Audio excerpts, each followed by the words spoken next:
Welcome back to the Baseball Blue Book podcast. My name is Eric Wobanaw, the president of the Baseball Blue Book, and we're excited today to have Coach Ben Jones with the Apprentice School out of, I guess it's Virginia. Is it Newport News, Virginia? An apprentice school. Newport. Okay. Very excited to have Coach on with us today. But before we begin, I want to make sure to encourage everyone to like this video, this podcast, share it to your friends, family, parents, kids that might be interested in listening to Coach's take on baseball in general, kind of what they're looking for. So we really appreciate that. Welcome to the podcast, Coach. Thanks for having me, Eric. I appreciate it. Well, thank you. Highly recommended with our good friend, Coach Tom Clary over at Penn State Du Bois. And I guess my first question is how do you know Tom?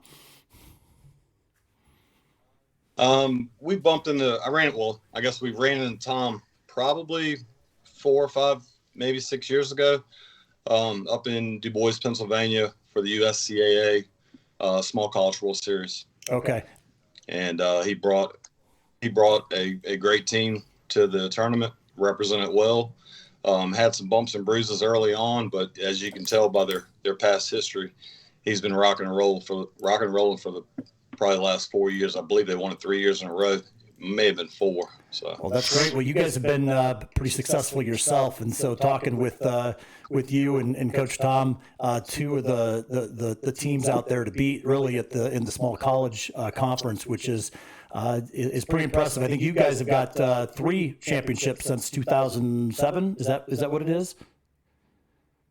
That's correct. We've been very fortunate.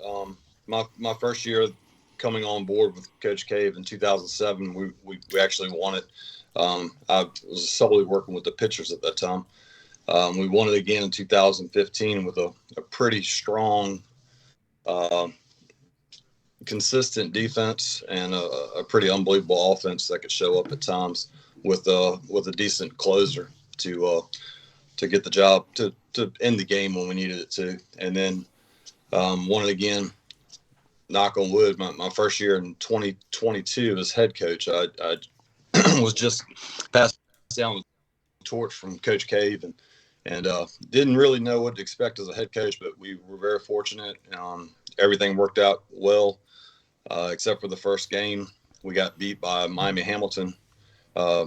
First game of the tournament, had to battle back and win 7 in a row to take it, and it worked out in our favor. That's great. It was a great interview. I listened to the interview that you gave, kind of going through that and winning it all. So congratulations on that. Really, the purpose of the podcast is really to get to know you as a coach. Kind of what makes you tick, the philosophy you go by. What do you focus on? And so, on the first part of this podcast, I'd like to talk about your journey. I know that you are an alum of the Apprentice School, and so you kind of understand from a trade school perspective what these kids are all about, what their purpose and drive is, and how baseball plays an important factor into that. So why don't you go into a little bit about your career and kind of the transition into the head coach at your alma mater. Great. I grew up in a very rural area around Lake Gaston, Virginia. Lake Gaston borders both North Carolina and Virginia. I was on the Virginia side. Coach Cave came down from the Apprentice School and recruited me at high school my junior year. He did a great job selling me ideas about the program and what it was all about. Unfortunately, it wasn't really the type of atmosphere I was looking for straight out of high school. I didn't want to go straight into the workforce. Ironically enough, my senior year, I ripped my ACL of my right elbow pitching.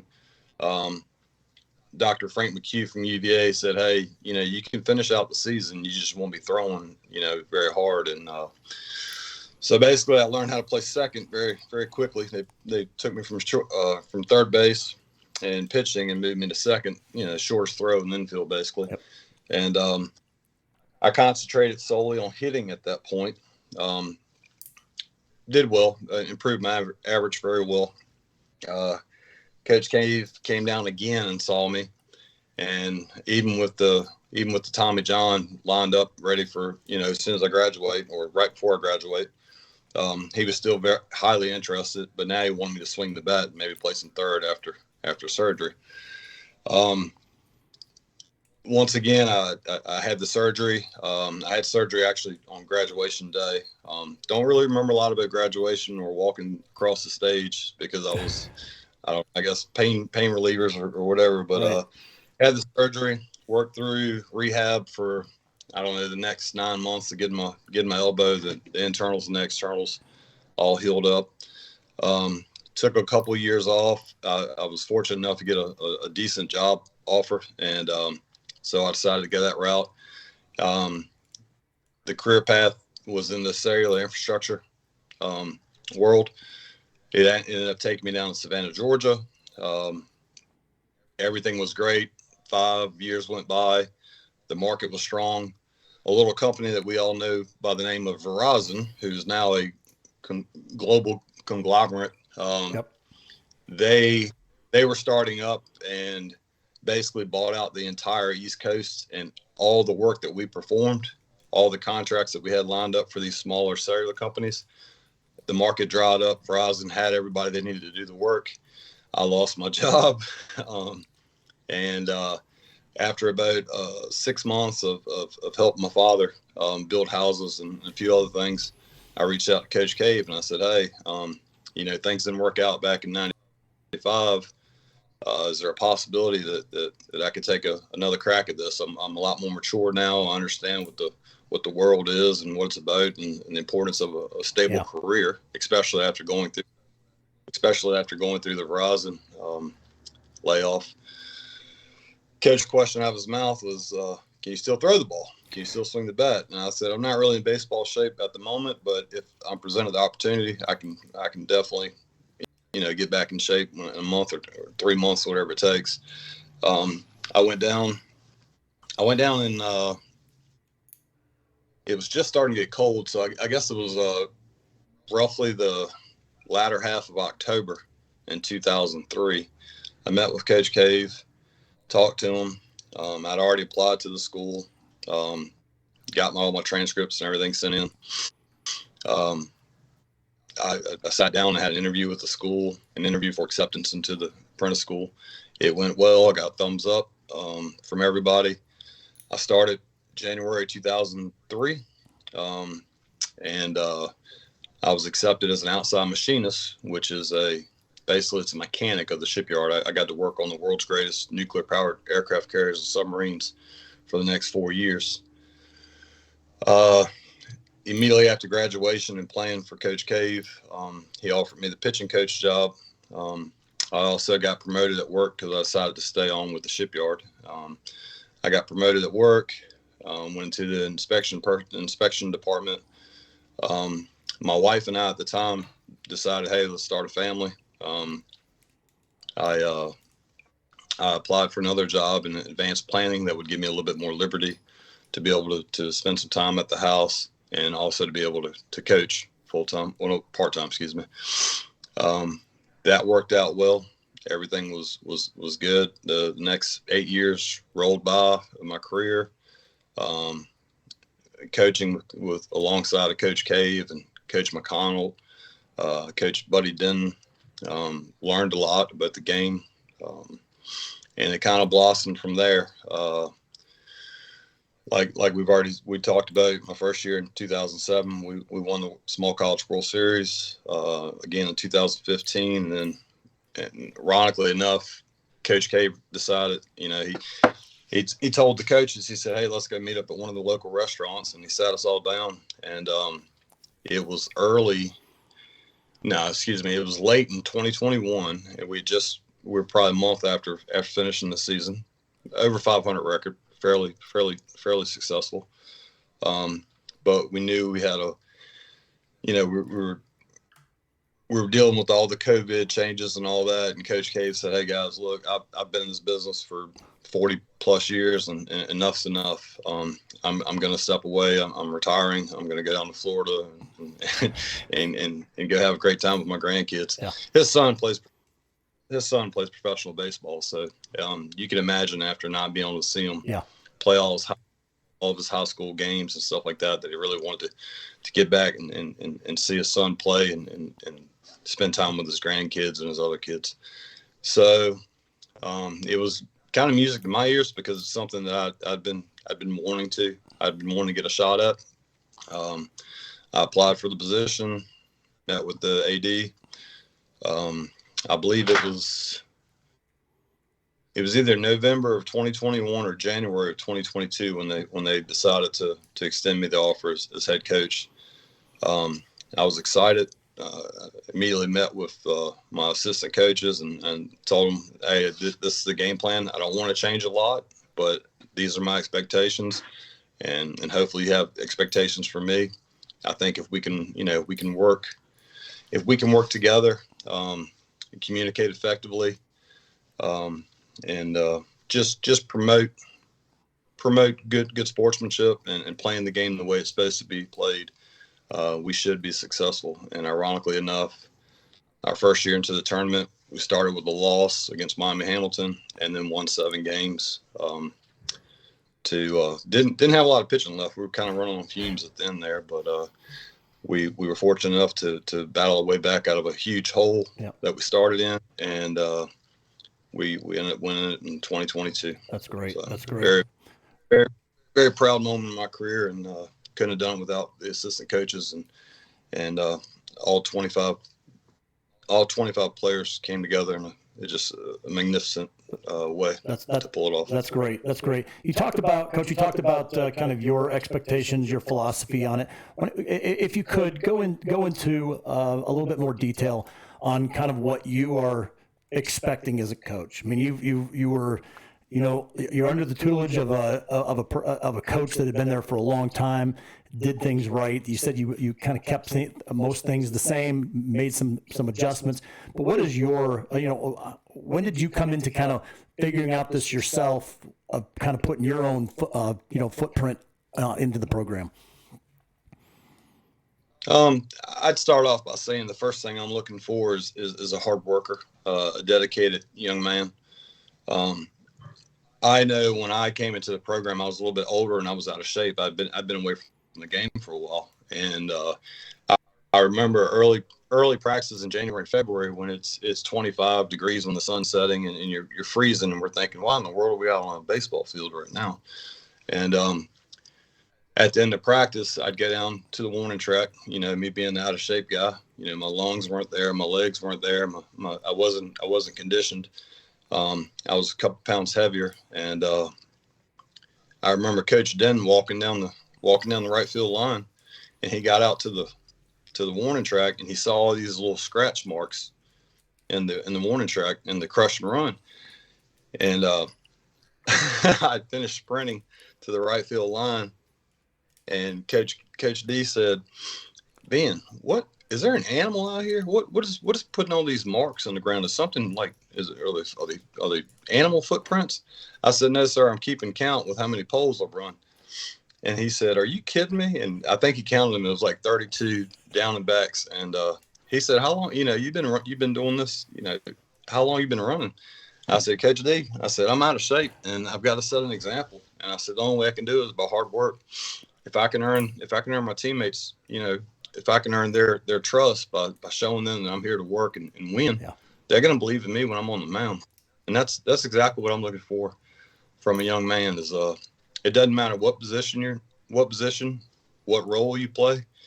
If you can always sell yourself by hard work, dedication, being serious about the game, at the same time having fun when it's necessary.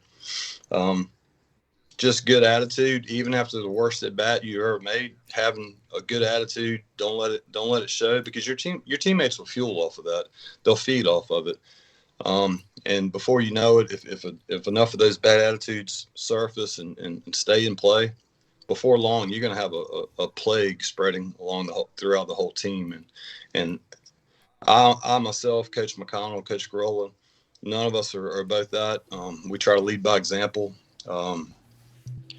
I tell the guys, I've been doing this for the last couple of years, and it'll probably never change. There's 3 things I want you to do. in order to be successful in a baseball competition. Be proud of your bets. Have confidence. At the end of that plate appearance, as long as you're proud about what you did, the pitch you swung at, the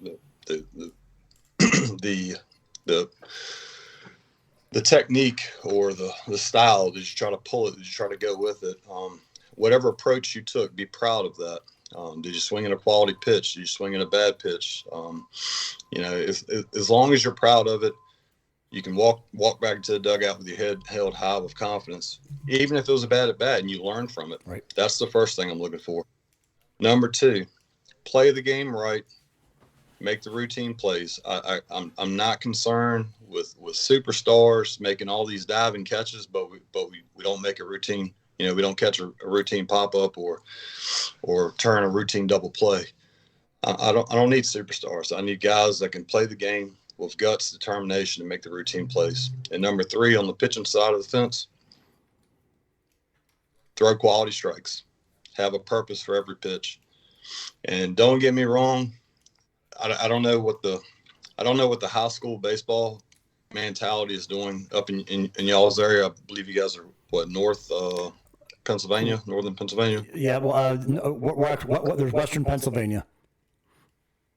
Western Pennsylvania, but here in the peninsula, the Triangle, Hampton Roads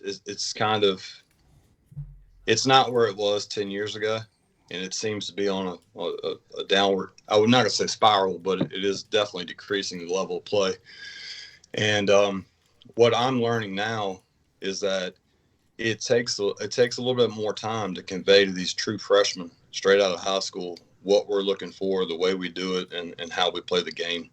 The ones that take it upon themselves to listen, be respectful, learn on their own, learn from their teammates, learn from their coaching staff, those guys seem to be a lot more successful a lot quicker than some of the other guys that are kind of knuckleheads or a little bit stubborn, like I was in a way. But it's just, that's the main thing I'm looking for. I don't get me wrong, it's great to have the 3-tool or 5-tool stud, but I don't need that. I need guys that are gritty and can get the job done when it's time for it to happen. That's good. And Coach, a lot of people's character is defined by adversity and how you come out of that adversity. And so some of the things that I caught with your story is, you knew right away that you weren't necessarily ready to go into the next level of education, wanted to go out there into the real world, but faced adversity right away. Obviously worked hard and got through that, and you are now where you are. What are I see that has been a defining component of how you coach. Would you see that as well, or is it other things that kind of contributed to that gritty, hard working mentality as far as what you're expecting for kids? I've seen it quite often. I've seen the reflection of who I remember me straight out of high school being. I've seen it in a few kids that we've brought in over the past years. Our ultimate goal is once we bring in a kid, once we decide to move forward with this kid and giving him a shot at earning his way into the apprentice school, I try to be a good judge of character. From start to finish of the recruiting process, the first thing they're going to hear me say is, it does not matter what happens on the baseball field. Ultimately, I want to win. My main objective is to see you graduate in 4 years or 5 years or 8 years, depending on whichever route you take. That's the only promise that I'm looking for from a young man. And I've been wrong on that a few times. Early on in my career, our retention rate was not good. We would bring in 10 guys and 10 guys for a certain season on recruiting. And 4 years later, I'm looking to see all 10 of those guys graduate, march across the stage and ring the bell. And only 3 of those 10 graduated, and that's not something that I was proud of. We immediately started working and changing that. We put a lot of discipline and consistency into the education portion of it. A lot of extra help, tutors available before and after school, after practice, and it's really done well and changed our retention rate. That's great. I hear coaches say all the time, character, is really important. The skills, they kind of take care of themselves.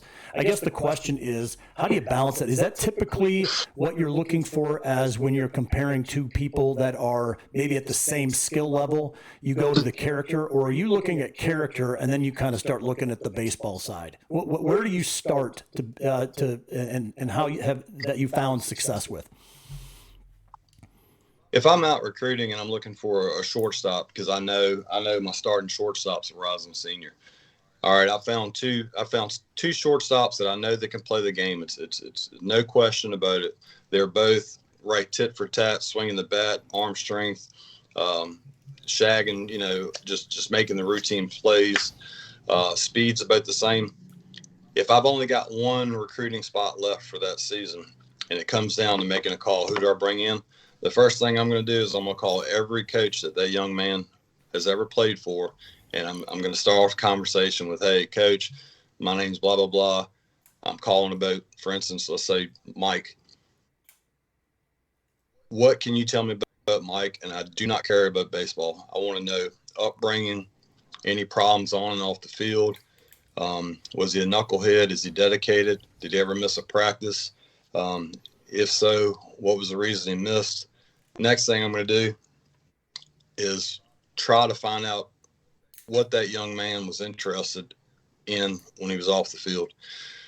There's a lot of stuff out there on social media you can find. I hate to say it, but a lot of people post stuff that they probably shouldn't. They make their life way too accessible. Some of those things have worked out in favor, and some have ended up haunting. By just, a lot of people,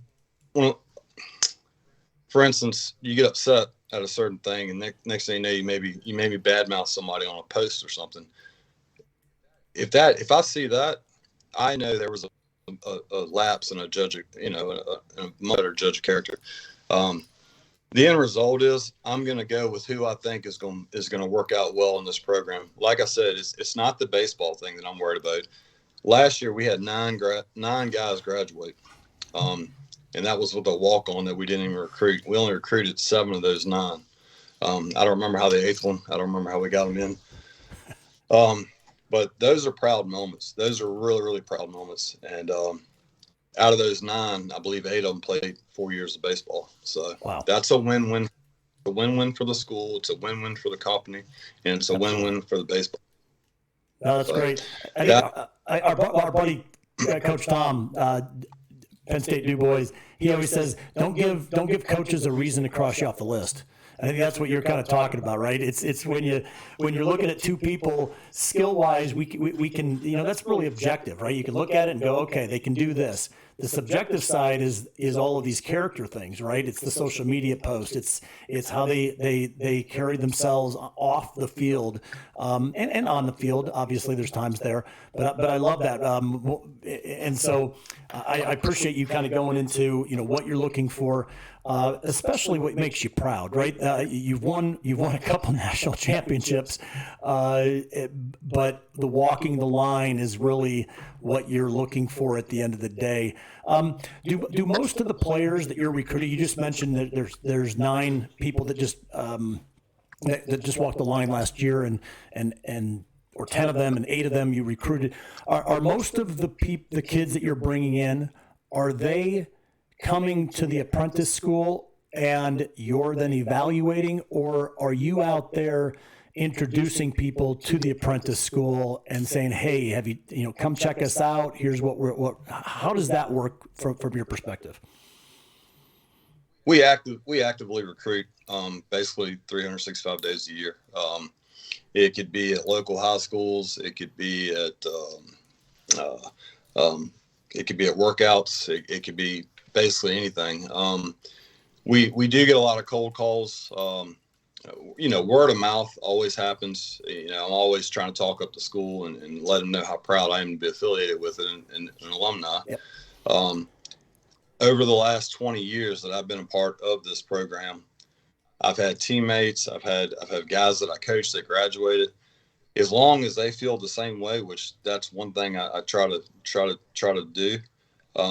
If that ends up being the case, you'd be surprised at how much word of mouth just from the graduates that go back home. And hey, anytime they go back home, they always try to catch their local high school team play in action, and they'll just say, a lot of the kids on the high school team will make small talk with him, and because he's only a couple of years out, right? And that works out well. They also always tell them, hey, be respectful to your coach. Congratulate them and see, wish them luck on the season. Just being respectful. Yes, sir. No, sir. Yes, ma'am. No, ma'am. Those little things will go a country mile as far as for the positive side of progression with the program. I get tons of phone calls from coaches. A lot of the times, even some of the teams that we were fortunate enough to beat, and we played the game well, and it was a good competition. Those coaches, like Tom, they will push our program on people that they talk to. Yep. So I think everything's about just good relationships, earning respect right from the start, just on your general approach and communication skills. And I think it pays dividends down the road. If a kid doesn't work out for us, at the end of the day, if I went out and I recruited them and I brought them in, I'm going to look at it, like I said, it's a failure on my part because I missed something. Right. Don't get me wrong. Every once in a while, in the last 20 years, I had a kid from the Richmond area, great kid, average ball player. Unfortunately, his father passed away into his sophomore year with us. He came to me. We had a conversation. He handled himself like a young man. And I told him, I said, hey, you need to do what's best for you and your family. He decided to leave school, go back home and support his mom and try to take care of his mom. That's the kind of stuff that makes you feel good. If he would have just left, never called, never wanted to meet, right, I would say, hey, I was a judge of character. That kid's going through one of the probably worst times of his young life. And he had the decency enough to call me and incorporate me in that conversation.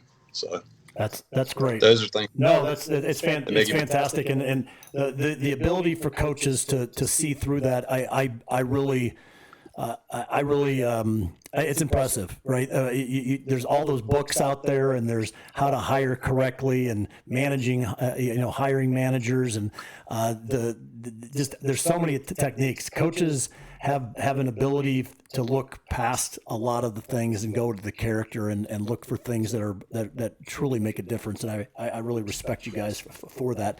So let's talk about, and before we go into the second part, I encourage everybody to like the podcast wherever you're watching or listening to. Share this episode. Great advice and information from coaches across the country on what they're looking for and the ability for them to kind of promote the school that they're at. So that's where we're at now. Coach is really promoting not only the apprentice school, but kind of what it's all about. Because when I look at it and I see what's happening in these days and kind of outside the baseball world, college liberal arts schools, it's one of those question marks, right? A lot of people are going, is this the direction that we want to go? They're coming out of school with a lot of debt, with very little true education and ability to go and start a career. The apprentice school works probably the way it should work. Right? It's you had mentioned and I wanted to save this for this part of the conversation. But you had mentioned you were working on some nuclear ships from day one. You walked on campus and you're already working on some things. So talk about the value of apprenticeship, the apprentice school, and what type of kids. Obviously, you know, I see your list of roster. There's welders, there's electricians, there's nuclear, whatever guys. There's a lot plumbers. I saw an HVAC guy, one of your guys, which is all awesome. I mean, I'm telling you, these guys are they're gonna make hundreds of thousands of dollars a year doing things that they love. And I think people forget where the money is and what people should do. So speak to a lot of those things. I just asked a lot of questions, but I'm telling you, I love your program. It's one of my favorite. I'm a huge proponent of apprenticeships. My wife and I run a farm, so we get it. Farmers are all apprentices. I mean, you learn on the job, you figure it out as you go, and it's more valuable than a book ever could be. I can try to summarize this. I mean, I could literally talk for hours about the program. The Apprentice School was founded in 1919. We are a very small school, about 1,200 full-time enrollment. We're located right in the heart right off the river in Newport News, Virginia, right off the James River going out to Chesapeake Bay. The reason for that, we have to have access to submarines and aircraft carriers, the U.S. Navy. We are a subsidiary of Huntington Ingalls Industry and Newport News Shipbuilding. The Apprentice School is where the kids learn the trades, craft training, and education portion of it. The program, don't get me wrong, it's not easy. It's very high math, science, and tech-based school. Quite simply, this is the beauty of it all. The kids come in.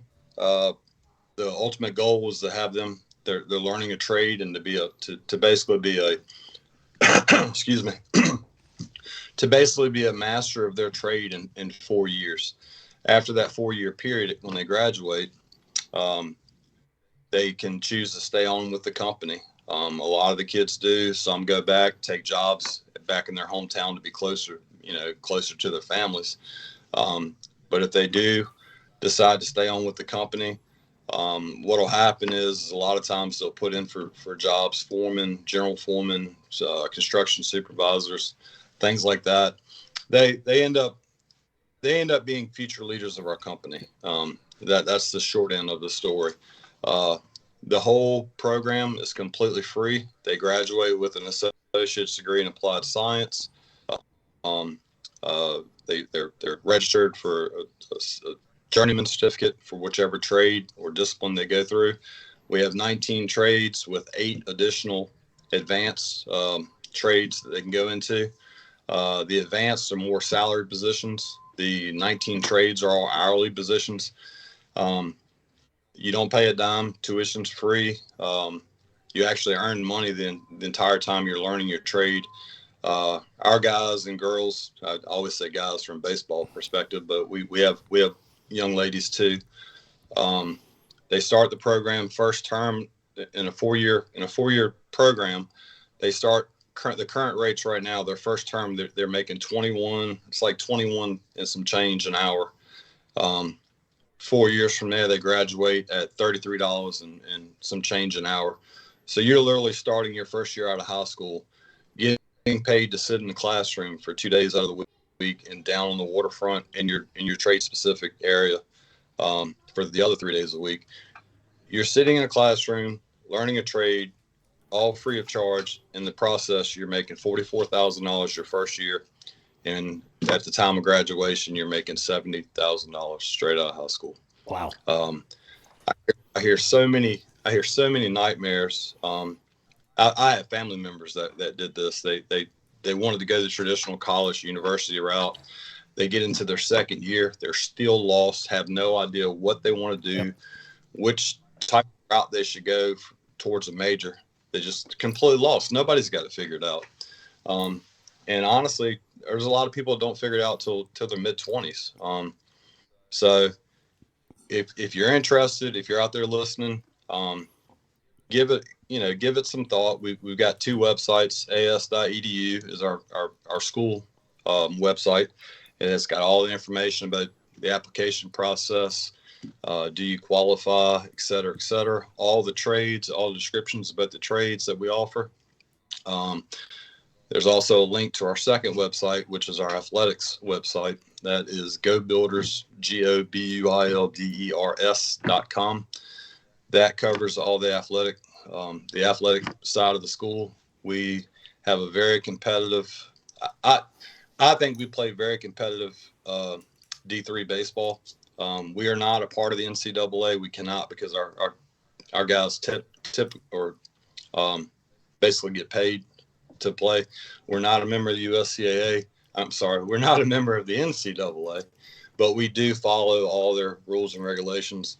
We are a member of the USCAA, and so basically, long story short, you get a free education, you get to learn a trade, you get to work on the world's best nuclear-powered aircraft carriers and submarines for the U.S. Navy.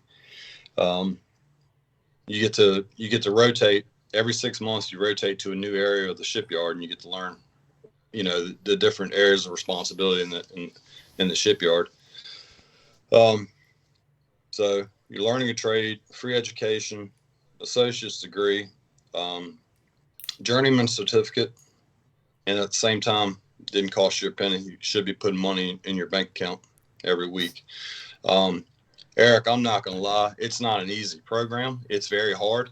We're a 365-day operation. Of course, they get weekends off if they choose to.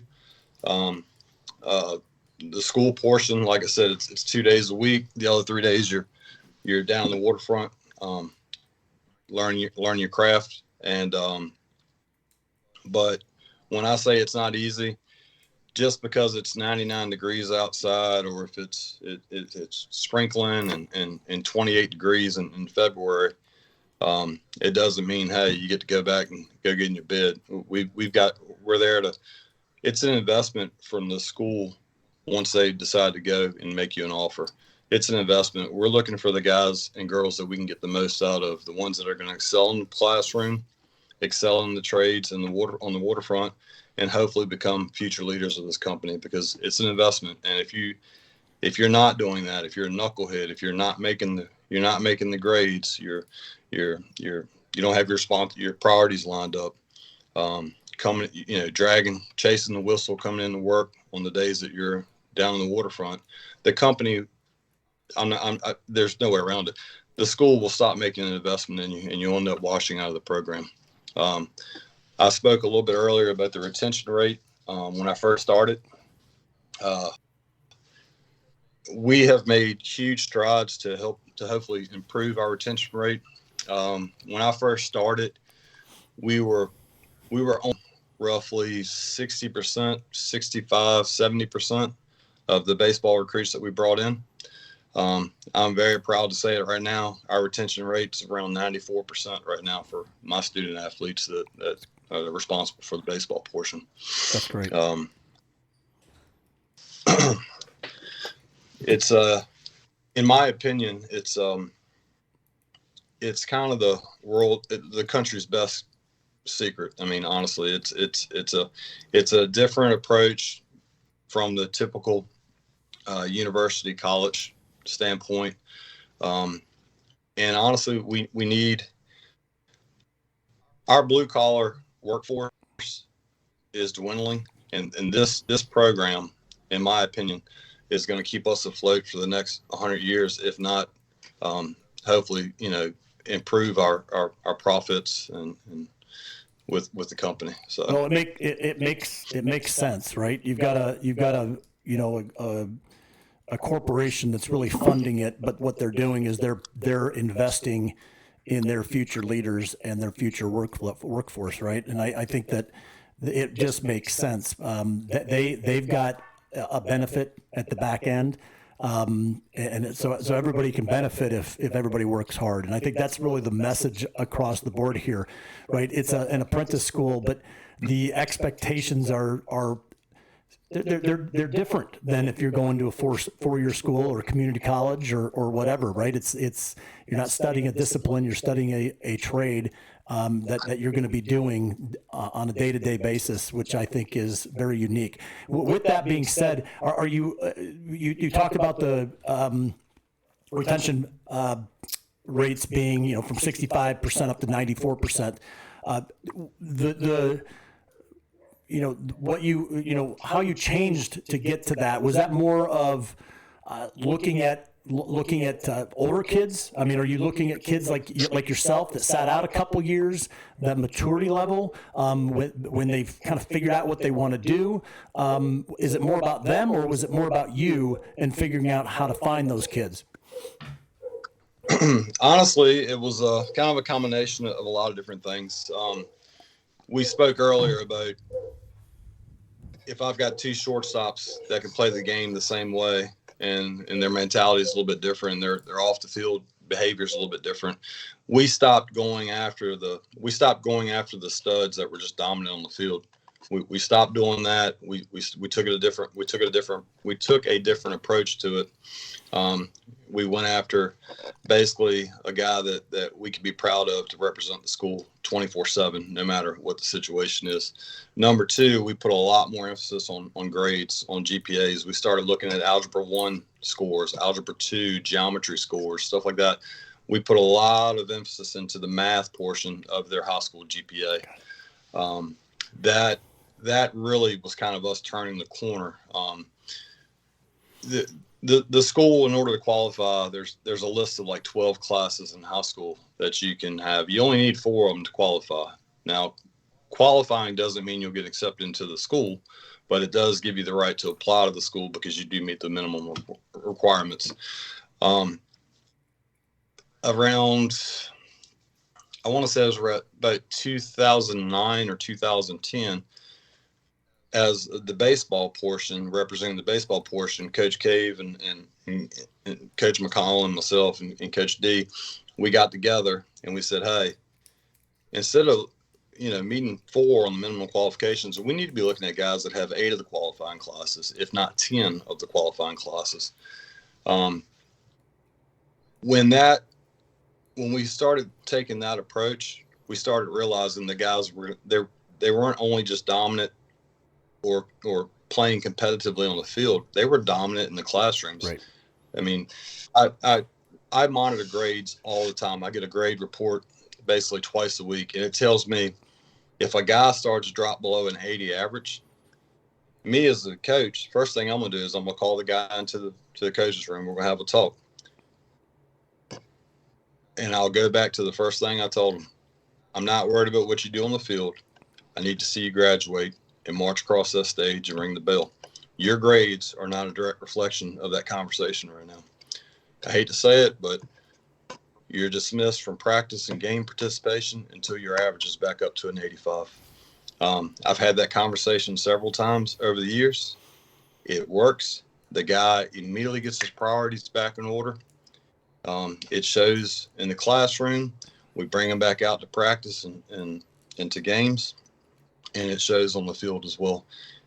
It's kind of like a sense of pride because nobody wants to struggle. Right. Nobody wants to struggle in the classroom. It in a way, it's embarrassing. Same way if you get embarrassed on the field. And I like people that wear their emotions because it's human. It's human nature. And it's amazing once that average starts to improve, his whole life improves.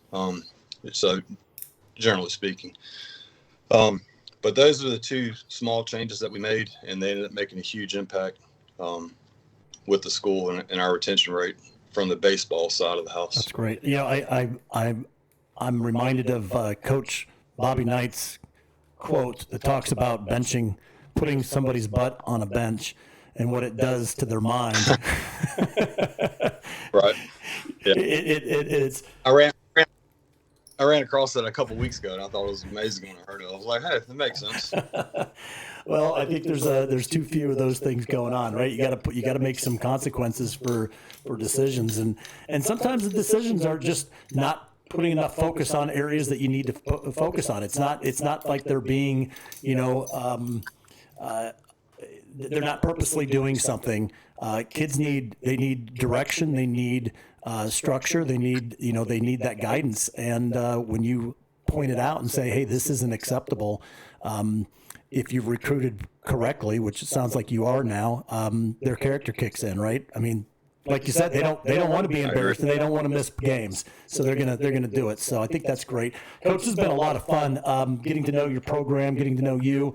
Obviously, I understand why Coach Clary thinks the world of you, putting together a great program, and there's just it's been a lot of fun from my perspective to getting to know that the coaches out there and what they're doing with our young men. I think it's commendable. I appreciate it. I respect the heck out of you guys, and thank you for what you're doing in just in your small role. I'm excited to continue to watch your program and see where it goes. I will be surprised if it doesn't expand in other ways, meaning other programs. I can't imagine other programs won't be doing the same thing. It doesn't make any sense not to, right? I'm just envisioning people like an Elon Musk creating a college. I know Google did it. They created a school, brought in people, and really did the apprenticeship model. There's a lot of areas that we can do that. I think it's really awesome. So, Coach, I appreciate the opportunity. Thank you very much, and you have a really good day. Eric, thank you. I appreciate you having me. Thanks. Take care.